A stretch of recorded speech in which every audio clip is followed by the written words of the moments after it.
নিম্নচাপ এবং অমাবস্যার কটালের জোড়া ফলায় বিপর্যস্ত সুন্দরবন। ভারী থেকে অতি ভারী বৃষ্টির সঙ্গে বইছে ঝোড়ো হাওয়া।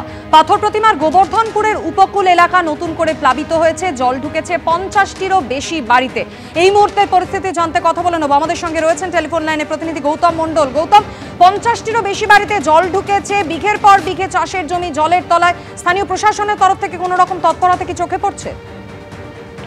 দেখো মাধুরী, এই যে একদম বঙ্গোপসাগরের উপকূলে পাথর প্রতিমার গোবর্ধনপুরে যে একটা বিচ্ছিন্ন দ্বীপ, এই দ্বীপ বেশ কয়েকটি কটাল, এর আগেও যে কয়েকটি কটাল হয়েছিল সেই কটালের জেরে এখানে কার্যত যে সমুদ্র বাঁধটি ছিল সেটা কার্যত একদম ধুয়ে মুছে সাফ হয়ে যায়। তার পরবর্তী সময় অনেক আগে থেকেই এখানে 50 থেকে 60টি বাড়ি জলমগ্ন হয়ে গেছে এবং তার পরবর্তী সময়ে চাষের জমি, মিষ্টি জলের পুকুর সমস্তটাই নোনা জলের তলায় ছিল। যখন প্রতি কটাল 15 দিন অন্তর পূর্ণিমা এবং অমাবস্যার কটাল এলেই আবার নতুন করে জলোচ্ছ্বাসের জেরে প্লাবিত এই এলাকা।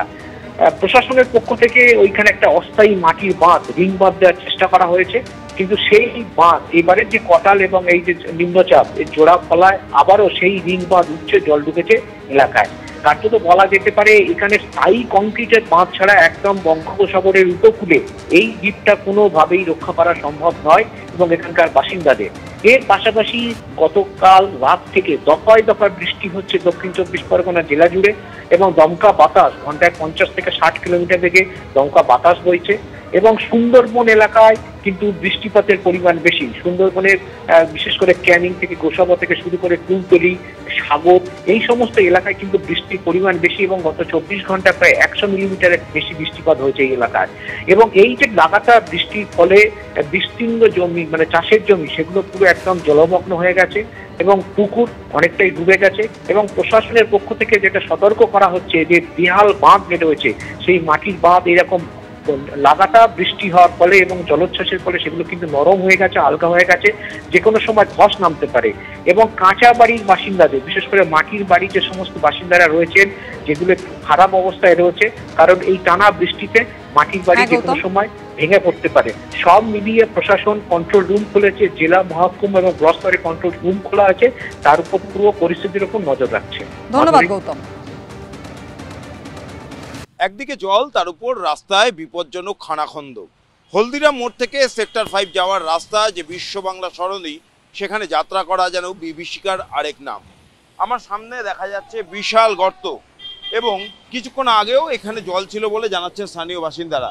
এবং ঠিক আমার বাঁ দিকে, অর্থাৎ বিশ্ব বাংলা সরণি যেটা সেক্টর 5-এর দিকে যাচ্ছে, সেখানে এখনো জল। ঠিক এখানে আমি যেখানে দাঁড়িয়ে রয়েছি হলদিরাম মোড়ের কাছে, সেখান থেকে চিনার পার্ক যাওয়ার যে রাস্তা, সেই রাস্তাটা গোটাটাই জলমগ্ন।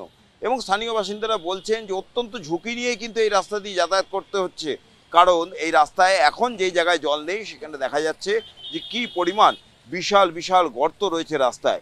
মেট্রোর যে কাজ চলছে সেই কাজের জন্য দীর্ঘদিন ধরেই এই রাস্তার অবস্থা বেহাল এবং তারপর বৃষ্টি হওয়ার ফলে কিন্তু এই পরিস্থিতি আরও জটিল হয়ে গিয়েছে, আরও খারাপ হয়ে গিয়েছে।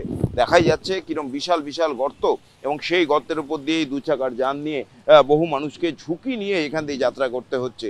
এবং সামনে যেখানে জল জমে রয়েছে সেই রাস্তারও একই রকম বেহাল অবস্থা বলে অভিযোগ করছেন স্থানীয়রা।